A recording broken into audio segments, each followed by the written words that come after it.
Arkadaşlar hoş geldiniz. Bugün küçük mütevazi sukulent kaktüs seramda beraberiz. Sukulentlerimi sizlerle paylaşmak istedim. Sayıca çok fazla değiller ama bunları dolaşırken inanın bir sera dolaşıyormuşçasına mutlu oluyorum. Her biri benim için çok kıymetli. Ve kaktüslerim var. Tabii ki bu kaktüsler şu an kedimiz yanımızda olmadığı için biraz abarttım. Bir iki tane edindim.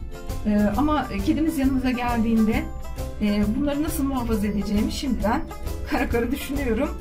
Vazgeçmek de istemiyorum. Bakalım nasıl bir çözüm bulabileceğiz. Bu arada arkadaşlar sukulentlerimiz özellikle benimkiler gördüğünüz gibi genelde yeşil. Sukulentleri renklendirmek mümkünmüş arkadaşlar. Bunun için üşütmemiz gerekiyormuş. Tabii ki dondurmamız değil. Sıfırın altına inmeyecek. Bulundukları mekanın derecesi 0 derece üstünde. Üşümelerini sağladığımız zaman renklenmelerini de sağlamış olacağız. Ben bir süredir bunu uyguluyorum. Diğerlerinde bir değişiklik yok. Bu sukulent zaten aldığım zaman bu şekildeydi. Ama şu ufak sukulentte ben bunu yaşadım. Aldığım zaman yemyeşildi.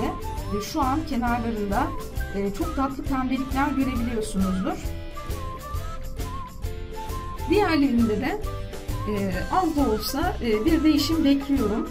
İnşallah olur. Tabii ki bu hepsinde olacak diye bir şart yok. Bilmiyorum hangileri değişimle uğrayabiliyor. Ama sizler de sukulentiniz varsa bunu deneyebilirsiniz. 0 derecenin altına inmeden bir miktar üşütebilirsiniz. Bakalım onlarda da bir renk değişimi gerçekleşecek mi? Bu arada balkonuma bir derece koydum ve bu dereceyle bunların ısılarını takip ediyorum. Şimdi bunlardan birkaçını saksıya alacağım. Bunu da beraber yapalım. Evet arkadaşlar, saksıya almak için seçtiğim sukulentlerim bunlar. Hepsi çok güzeller gerçekten. Bu şekilde bir saksı tercih ettim. Çünkü pencere önünde kullanacağım. Dar bir alanda. Ve sukulentleri seçerken de artık saksısını doldurmuş olanları almaya dikkat ettim. Eğer saksının kenarlarında bir miktar daha yer varsa ufak saksılarda bir süre daha idare edebiliyor. Ben bugünlük bunları kullanacağım. İşlem için torfumuz gerekiyor ve şu şekilde perlit kullanıyorum. Arkadaşlar bu 10 litrelik bir paket. Ben bunu Bauhaus'tan almıştım. 6 lira gibi bir fiyatı vardı. 10 litre tabii ki fazlasıyla kullanabilirsiniz. Fiyatı makul. Şu şekilde taşlarımız var ama bunları kullanmak zorunda değilsiniz. Kendi bahçenizden, sokaktan da topladığınız çakılları kullanabilirsiniz. Daha ufak çakıllar kullanılabilir. İnşaat kumu arzu ederseniz daha gözenekli, drenajı yüksek bir toprak elde etmek için bunları kullanıyoruz. Şimdi öncelikle bir toprak hazırlamamız gerekiyor. Aslında bu gerçekten zevkli bir iş. Toprakla uğraşmak, toprağa dokunmak her zaman beni mutlu ediyor. Bir miktar torfumuzu alalım. Kullanacağımız saksıya göre isterseniz biraz fazla hazırlayıp diğer çiçekleriniz için de şu an yaptığım karışımı kullanabilirsiniz. İçerisine bir miktar da pelit ekliyorum. Pelit toprağın sıkışmasını engelliyor arkadaşlar. Bu şekilde kökler hava alıyor. Yeterli sanırım. Karıştıralım. Çok bembeyaz bir toprak istemiyoruz.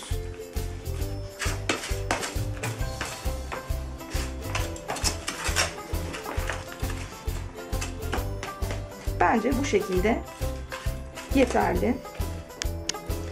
Evet arkadaşlar, şimdi dikim aşamasına geçiyoruz. Sukulentlerimizi çıkaralım. Hepsi çok güzel gerçekten. Bunlarla uğraşmak insana mutluluk veriyor. Şimdi 2 tane nispeten daha renkli sukulentim var ve 3 tane de yeşil. Bunları sıralı bir şekilde, güzel gözükecek bir şekilde saksıya yerleştirmeye çalışacağım. Arkadaşlar öncelikle çakılımızdan bir miktar en alta döküyoruz. Çok fazla olmasına gerek yok.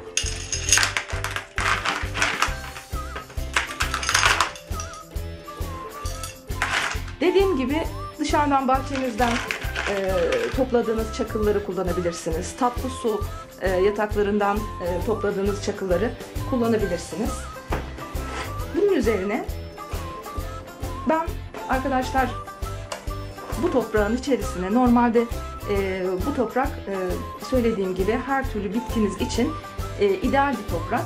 Ama şimdi sukulent olduğu için ben buna bir miktar inşaat kumu karıştıracağım. Çok fazla değil.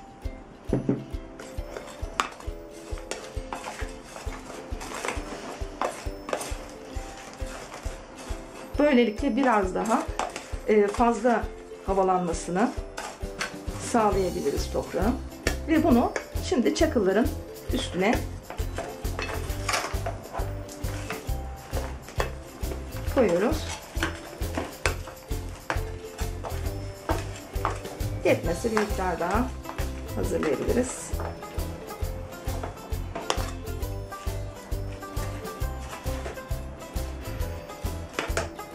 Evet.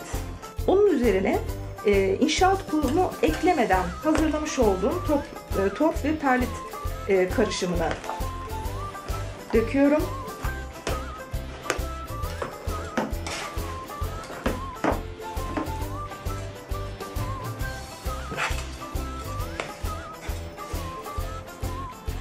Evet arkadaşlar, bu saksılardan sukulentlerimizi çıkarttığımız zaman en çok yapılan hata, benim de eskiden çok sık yaptığım bir hata, bunu bu şekilde saksıya yerleştirmek.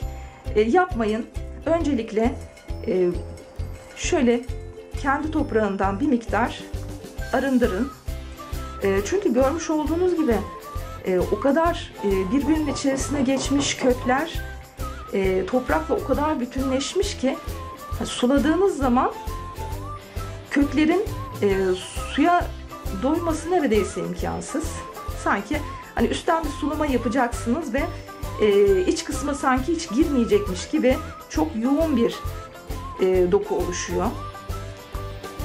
Çok fazla bitkiyi zedelemeden, örselemeden bir miktar köklerini şöyle açıkta bırakacak şekilde silkeleme yapıyoruz. Yüksek olan sukulenti ortaya dikmek istedim. Ben daha önce şu şekilde azaltmıştım topraklarını. Çok fazla hırpalamadan, örselemeden. Evet.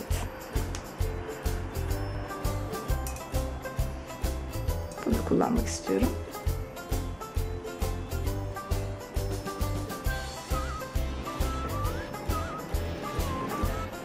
Ve arkadaşlar ayırmış olduğum ufakları da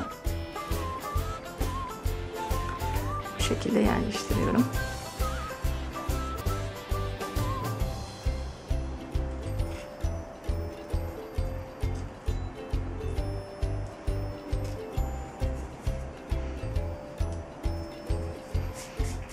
Evet. Arkadaşlar bunu da ben çıkartmıştım ama şunu göstermek istiyorum. Görmüş olduğunuz gibi müthiş bir köklenme oluşmuş. Belki bunun cinsine bağlı olabilir. Bunu dikmek istemedim o yüzden. Ayrıca tek başına bir saksıya koymak istiyorum. Bu şekilde bir köklenme ilk defa gördüm. Oldukça kuvvetli kökleri var. O yüzden onu tek başına dikeceğim.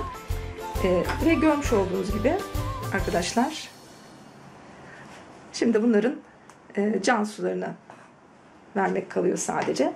Bir de şu şekilde daha küçük çakıllarımız var. Alt yapraklarını nemle temasını kesmek için bir miktar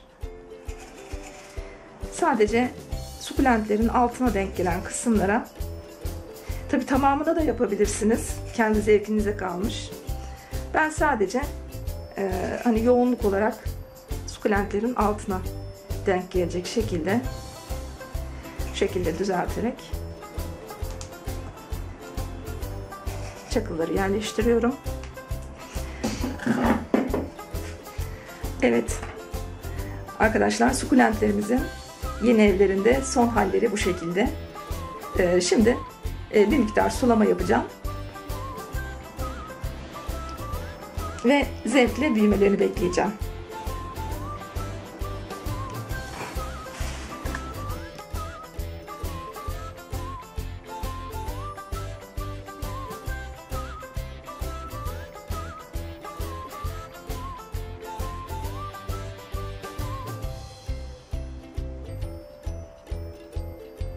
Arkadaşlar bir de bu ürünü göstermek istedim size. Bu Bauhaus'larda 150 liraya satılan bir orman şöminesi. Bahçedeki evimizde bir şömine arzum vardı. Bu zamana kadar gerçekleştiremedik. Belki ileride olur. Ama bu ürünü gördüğüm zaman çok hoşuma gitti. Bir şömine havası vereceğini düşündüm. Çok güzel, şık bir ürün. Görmüş olduğunuz gibi henüz kullanmadık. O yüzden kullanım performansı konusunda herhangi bir şey söyleyemeyeceğim. Belki kullanan arkadaşlarım vardır. Yeni bir ürün mü tam bilemiyorum. Belki daha öncesinde de geldi ama ben yeni gördüm. Bunu da sizlerle paylaşmak istedim. Bu tarz ürünleri seven arkadaşlar bu alternatifi de düşünebilirsiniz. Evet, izlediğiniz için çok teşekkürler. Tekrar görüşmek üzere. Hoşça kalın.